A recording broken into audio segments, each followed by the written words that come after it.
Maintain eye contact. Sounds so simple, right? Wrong! Because effectively utilizing eye contact as a communication tool takes skill and finesse in order to do it right. And so today we're going to go over some simple eye contact tips. It really comes down to striking the perfect balance between maintaining eye contact and breaking gaze every once in a while. Because we get uncomfortable when you're talking to somebody who just locks and loads. Yeah. Everybody's talked to the dude who won't break gaze. This is weird, uncomfortable, and a little creepy. Common sense would tell you that all eye contact is good. But if you ever talk to that guy who takes eye contact to a whole nother level of intensity, you know there can definitely be too much of a good thing. But on the communication flip side, if you're talking to somebody and they're looking everywhere except at you, there are all sorts of red flags going up. You tend not to trust them. So as you can see, there is a delicate balance that needs to take place. So now, without any further ado, let's go over some eye contact tips. Tip number 1, when you are the one speaking and you're talking to one person,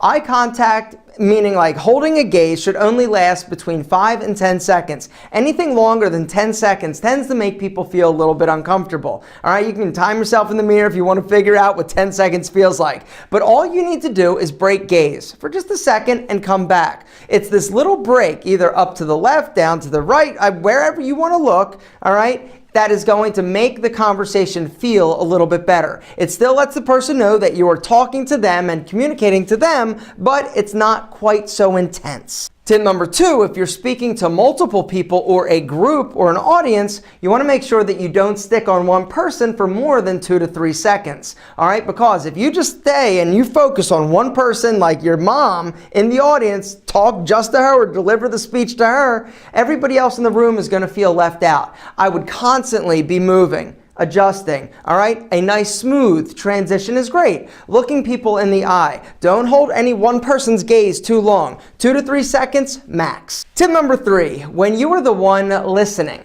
right? You're talking to one person or one person is talking to you, same 5 to 10 second rule applies, all right? I want you to still break gaze, but when you break, I want you to include something like a or a little bit of a nod, right? You're like, yeah, makes sense, right? Because even though you're not looking at them, you're letting the person know that is communicating to you that indeed you're paying attention. How do I look? When I'm looking at you, do I look happy? Do I look like I love you? Or do I look like I'm pissed off? Exactly, pissed off. Or how about this one, right?